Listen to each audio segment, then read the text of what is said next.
Assalamualaikum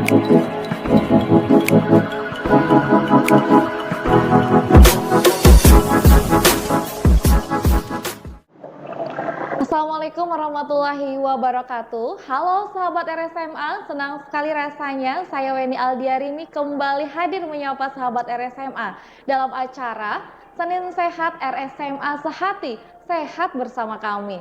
Dan pada kesempatan hari ini, senang sekali saya sudah ditemani bintang tamu kita atau narasumber kita pada siang hari ini terkait tema yang sangat menarik, yaitu kupas tuntas infeksi telinga. Sebelum kita berkenalan dengan narasumber, untuk sahabat RSMA dimanapun berada, jangan lupa nih follow dulu beberapa akun sosial media Rumah Sakit Manambai. Ada di Facebook PPID RS Manambai, ada di Instagram ataupun YouTube channel kami RS_Manambai. Baik sahabat RSMA, seperti yang sudah saya jelaskan tadi, bahwa tema kita adalah kupas tuntas infeksi telinga. Ya, kita berkenalan dulu dengan narasumber kita. Beliau merupakan salah satu dokter spesialis di Rumah Sakit Manambai, merupakan dokter THT, ya, Dokter Reno Aditresno, spesialis telinga, hidung, tenggorokan, dan kepala dan leher. Selamat siang dok. Siang. Apa kabar hari ini dok? Baik. Baik ya dok ya. Baik teman-teman RSMA, sahabat RSMA. Sebelum kita berbicara lebih lanjut, jangan lupa teman-teman yang sedang menonton secara live, jika ingin memberikan pertanyaan silakan boleh di kolom komentar Facebook ya PPID RS Manambai atau di YouTube channel kami. Jadi nanti pertanyaan teman-teman akan dijawab langsung oleh Dr. Reno. Baik Dr. Reno, ini kebetulan materi kita dok tentang kupas tuntas infeksi telinga. Nah, sebelumnya dok mungkin boleh dok dijelasin nih dok, infeksi telinga itu seperti apa sih dok?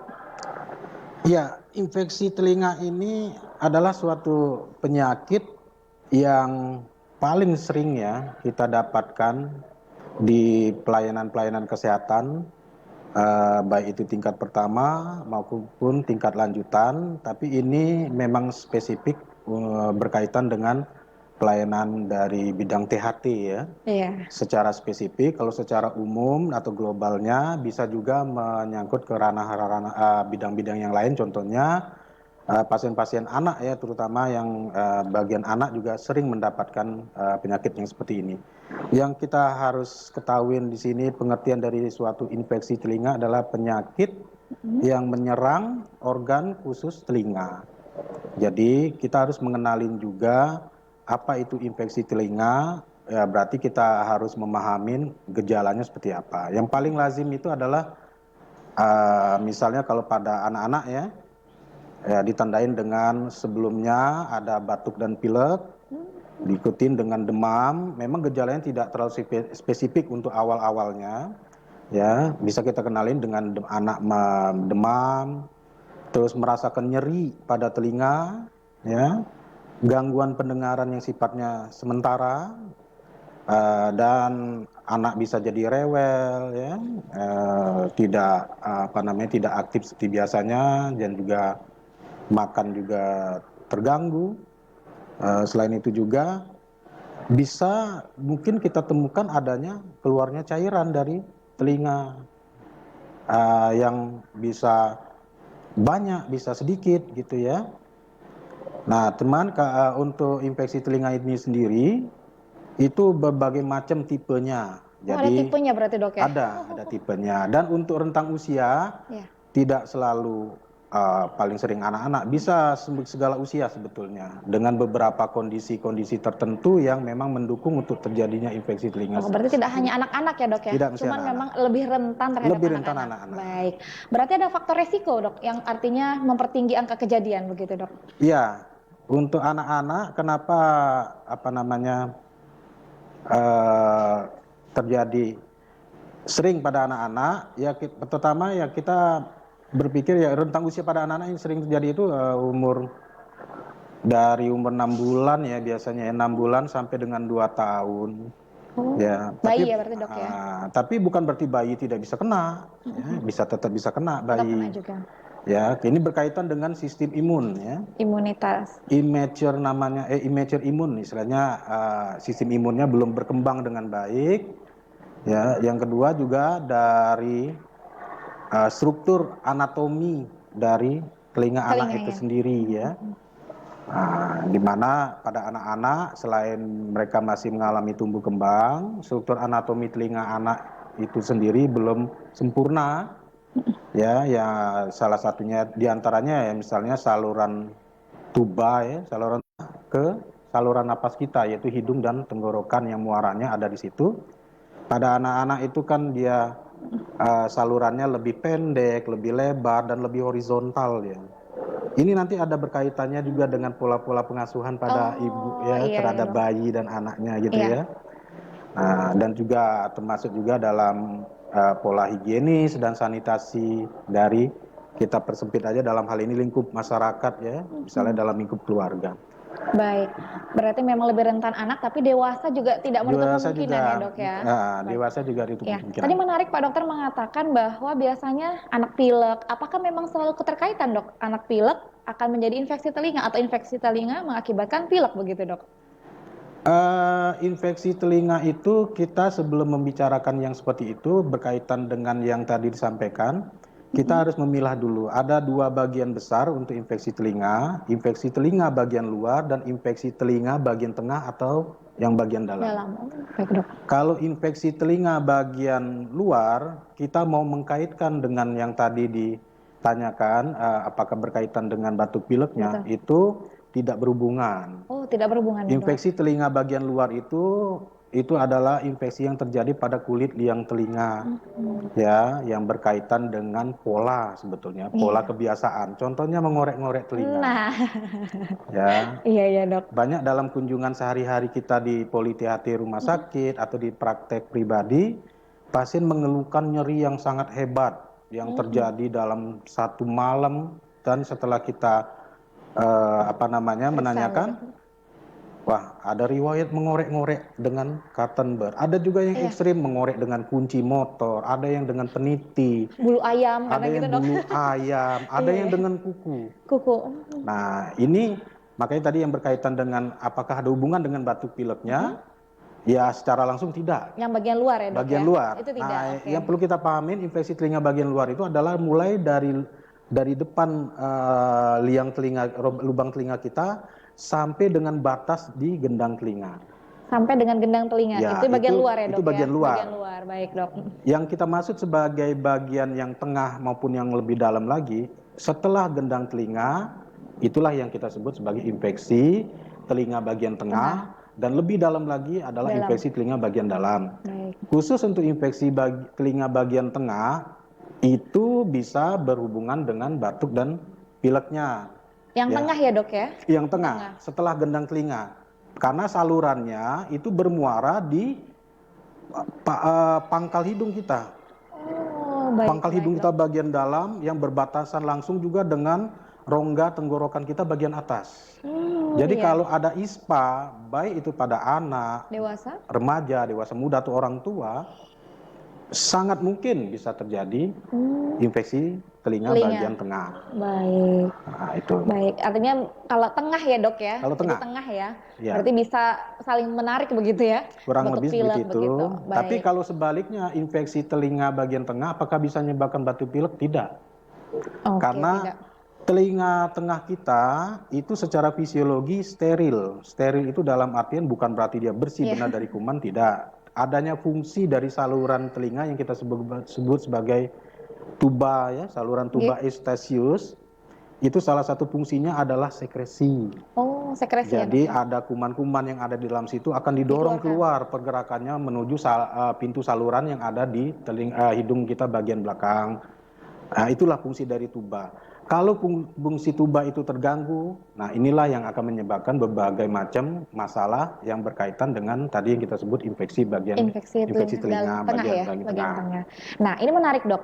Tadi Pak Dokter jelaskan ada infeksi bagian luar, kemudian tengah dan dalam. Nah, apakah gejala atau tandanya sama nggak, Dok, kalau terjadi infeksi di antara ketiga ini, Dok?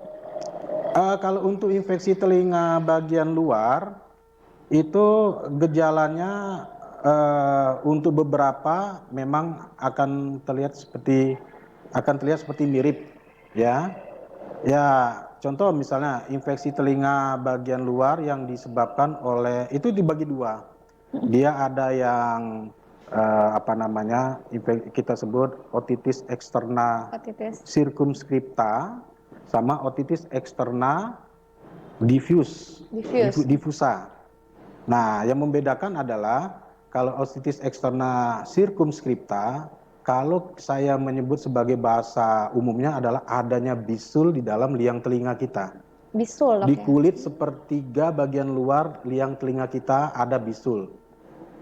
Itu bahasanya kita. Bisul, ya, Kalau seperti bahasa medis, bisul begitu, Dok, seperti ya? bisul. Kalau bahasa medisnya nodul ya. Nodul. Nah, itu. Dan itu walaupun dia kecil menimbulkan nyeri yang teramat Iya, Dok. sangat. Teramat sangat bagi pasiennya, menimbulkan irritable, rasa tidak nyaman ya, dan mengganggu aktivitas. Bisa kalau pada anak bisa sampai demam tinggi, anak tidak mau makan. Karena apa? Bisul itu menyebabkan nyeri sedemikian rupa, begitu juga pada saat melakukan pergerakan membuka mulut, Mengunyah begitu, Dok, ya? mengunyah. Itu yang menjadikan alasannya anak kok Nggak, jadi jadi nggak malas mau makan, anak jadi rewel, susah tidur, ya. Nah, itu otitis externa circumscripta, ya. Ada satu lagi adalah otitis externa diffusa. Kalau diffusa itu erat kaitannya satu lagi yang tadi sudah kita singgung, pola kebiasaan mengorek-ngorek liang telinga. Iya, iya. Yang ditandain dengan kulit liang telinga kita membengkak sehingga liang telinga kita sempit sekali. Dan untuk rasa nyerinya untuk kedua penyakit otitis radang telinga bagian luar ini sama. Sama ya? Nyeri. Nyeri. Cuman yang membedakan ada keluar cairan, ada yang tidak. Tapi yang membedakan antara infeksi telinga bagian luar dengan infeksi telinga bagian tengah maupun dalam adalah bocor atau berlubang atau tidaknya gendang telinga.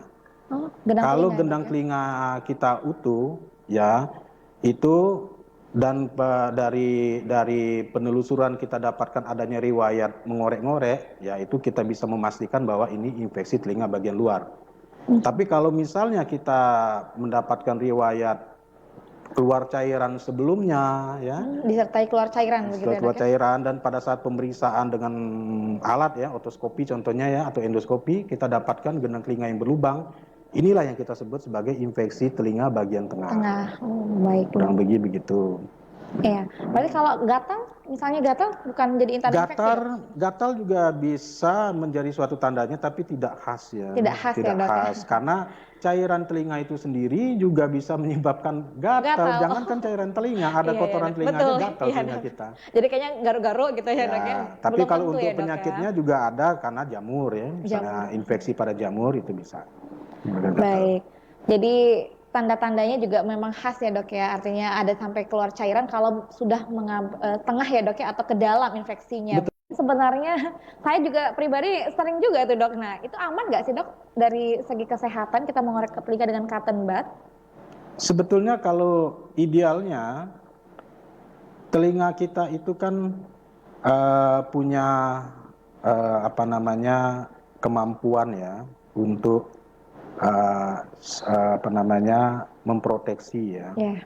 Misalnya terhadap benda terhadap serangga ya, itu yang paling sering itu. Tapi dia apa namanya masih ada kemungkinan misal pada saat kita mandi kemasukan air ya. Dan ini kan umum biasanya dikeluhkan sama pasien-pasien yang datang baik ke rumah sakit atau ke praktekan, dok telinga saya seperti kemasukan air. Memang awalnya saya seperti habis mandi terus telinga saya rasanya penuh dan rasanya ada air yang masuk ke dalam. Kira-kira bagaimana dok ini? Apakah aman nggak saya mengorek-ngoreknya? Ya. Nah, itu pertanyaan yang paling sering sebetulnya bener, dikemukakan. Gimana cara ngeluarinnya gitu ya, Dok? Betul. Jadi kalau saya menyarankan best result-nya yang terbaiknya adalah lebih baik diperiksakan saja, luangkan waktu untuk telinga kita karena telinga kita sangat kita perlukan dalam kehidupan sehari-hari. Iya, Dok. Kalau kita masih sayang dengan kesehatan telinga kita, luangkanlah waktu untuk memeriksakannya. Memeriksakannya, Dok. Walaupun itu keluhannya hanya sekedar gatal. Karena apa? Kita memakai cotton bud, kita tidak pernah tahu seperti apa yang bisa kita lakukan dengan cotton bud itu. Ya, misalnya kita terlalu dalam, resiko bisa merobek gendang telinga. Iya, betul. Terlalu keras, bisa membuat perlukaan pada kulit liang telinga, itu yang tadi saya bilang Iya, ya. infeksi telinga bagian luar, Iya, bagian luar ya ya dok ya. sampai liang telinganya bengkak. Atau malah yang paling sering apa? Ketinggalan kapas cotton budnya. Atau terdorong lagi ke dalam begitu ya dok ya. Untuk kotoran telinga bisa saja makin kedorong ke dalam. Dan keluhan yang tadinya dikeluhkan seperti kurang dengar, ini malah total nggak bisa dengar. Karena kotoran telinga malah kedorong ke dalam dan sulit untuk dikeluarkan. Iya. Jadi kalau untuk yang terbaiknya saya sarankan lebih baik luangkan waktu untuk memeriksakan telinga sampai nanti bisa didapatkan hasil yang terbaik lah ya. Iya, baik sahabat RSMA. Nah, luangkan waktu kata Pak Dokter nih, biar periksa telinganya dok ya. Kalau udah gangguan pendengaran, aduh sayang sekali ya dok. Betul, apalagi kan sekarang kan kita pelayanan kesehatan kan sudah ditanggung penuh sama Askes maupun BPJS. BPJS betul, JKN ya dok ya. Betul, JKN. Jadi kan sangat sayang ya kalau kita betul, tidak dimanfaatkan begitu ya dok ya. Nah, menjadi pertanyaan mungkin nih sahabat RSMA di rumah dok.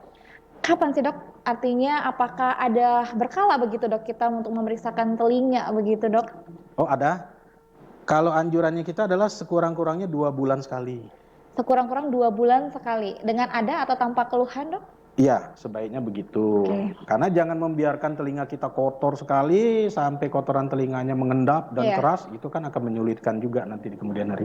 Nah, selanjutnya mungkin dok, kan tadi penggunaan cotton bud ya dok ya, kadang bisa terdorong ke dalam begitu ya dok ya. Nah, ada mungkin sahabat RSMA yang bertanya dok, kalau misalnya kita ingin membantu mengeluarkan begitu kotoran telinga, apakah harus lakukan tindakan ke vaskes kesehatan dok?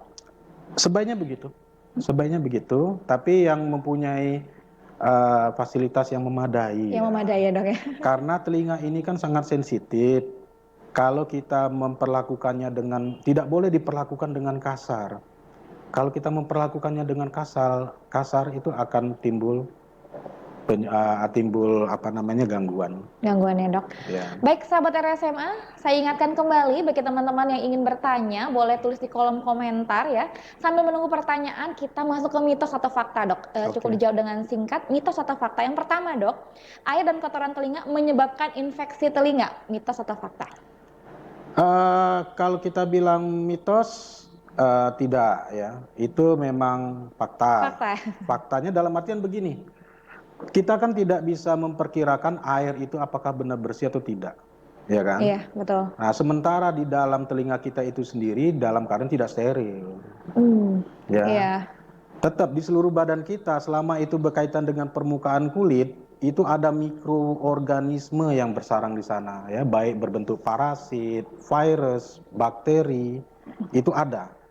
Nah, kenapa bisa mereka ini akan jadi bermasalah manakala pertumbuhan mereka jadi tidak terkendali.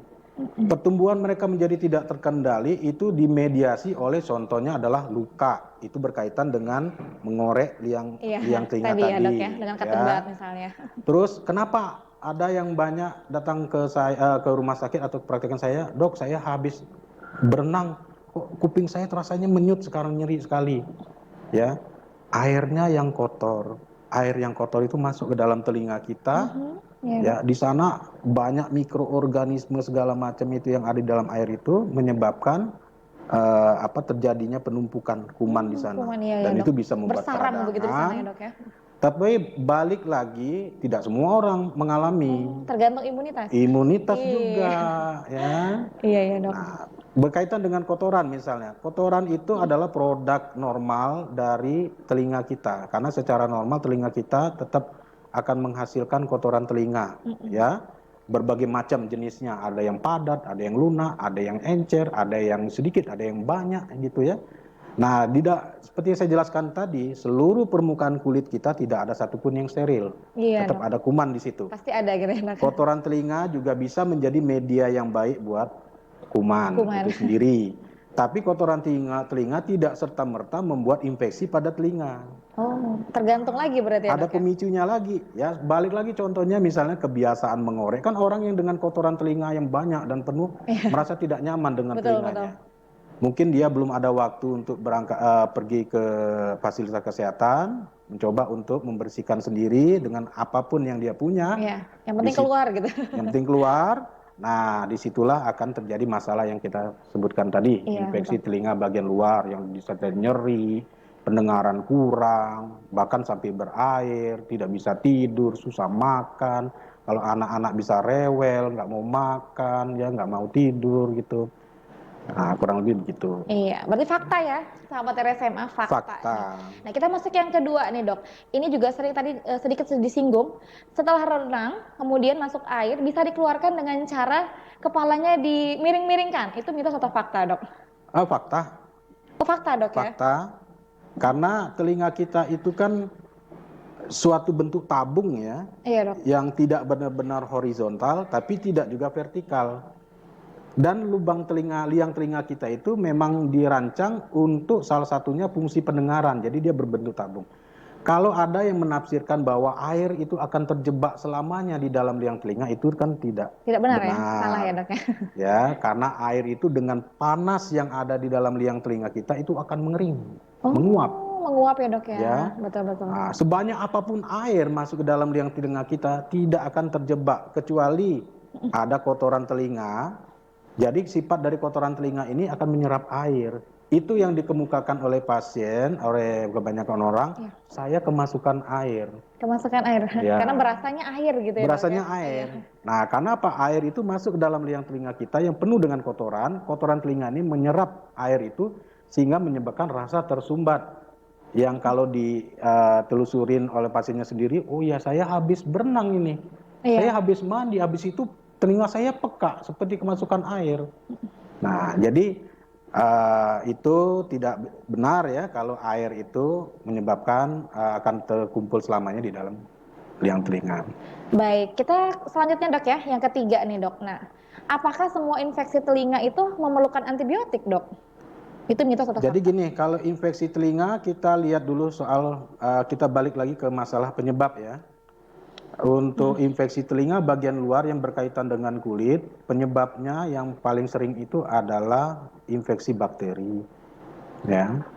Infeksi bakteri, baik itu Streptococcus aureus atau Staphylococcus aeruginosa, segala macam, ada beberapa itu memang ya.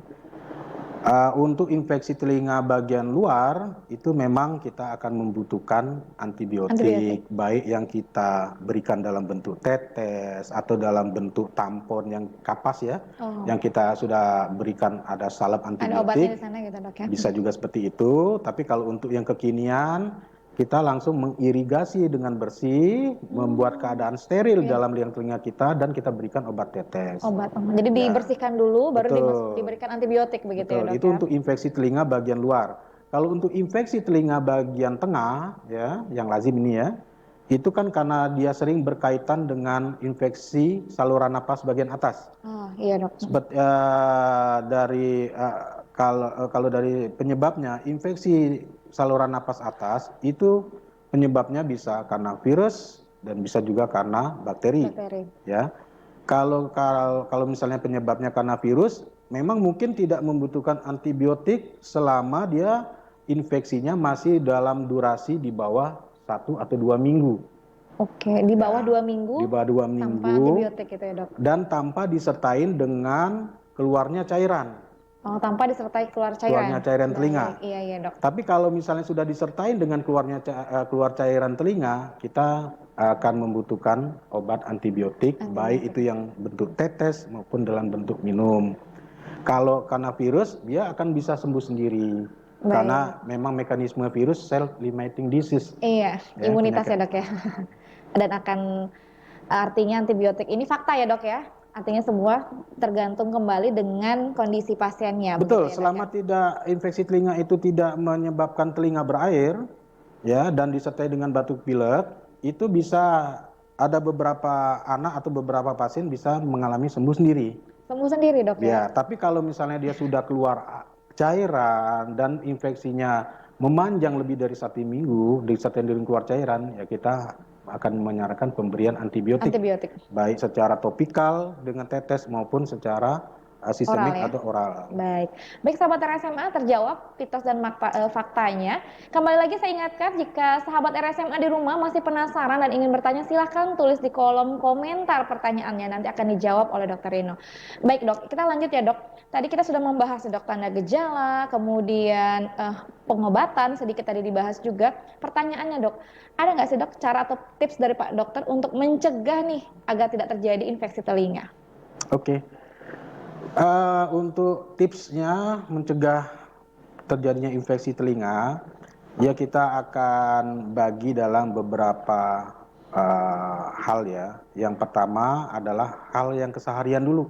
Iya. Dalam arti menjaga kebersihan diri ya dan higienis diri kita sendiri serta lingkungan kita itu adalah hal yang pokok ya, karena semua penyakit infeksi itu berkaitan dengan kebersihan salah satunya. Betul. Ya, dan lingkungan juga. Lingkungan. Itu. Yang kedua, masih berkaitan dengan pola kebiasaan, hindarin mengorek-ngorek liang telinga untuk hal yang kita tidak tahu persis. Misalnya, kita mengalami kurang dengar, kita berinisiatif mulai mengorek, padahal kita tidak mengetahui ya, apa hal yang menyebabkan kita kurang dengar. Baik. Lebih baik kita meluangkan waktu, memeriksakan, dari situ kan bisa didapatkan solusinya seperti apa. Ya, itu untuk pola kebiasaan nih, ya. Terus untuk pesan untuk ibu-ibu juga yang punya baby, yang punya bayi. Ibu-ibu nih. Ya. Iya dok. The best atau cara terbaik menyusuin bayi adalah dengan langsung ASI, menggendongnya. Jangan biasakan menyusuin bayi kita, ibunya tiduran, bayinya tiduran. Oh iya ya. Dok. Iya dok. Seperti yang saya sebutkan tadi, anatomi dari telinga bayi, terutama di sini kita sebut ada saluran tuba ya. Tadi tuh. Saluran tuba itu yang menghubungkan telinga tengah dengan saluran napas kita. Pada bayi itu lebih horizontal, pendek dan lebar. Jadi pada saat posisi berbaring, air susu itu tidak langsung dia masuk ke telinga, ya. Bisa akan tergenang di dalam rongga mulut kita, dan ini akan masuk ke dalam saluran itu, dan ini menjadi media lagi dok ya, buat kuman-kuman itu sendiri. Ya, terus ibu-ibu yang punya bayi, upayakan untuk selalu mencuci tangan sebelum memegang bayi dan mengganti popok, mengganti baju bayi ya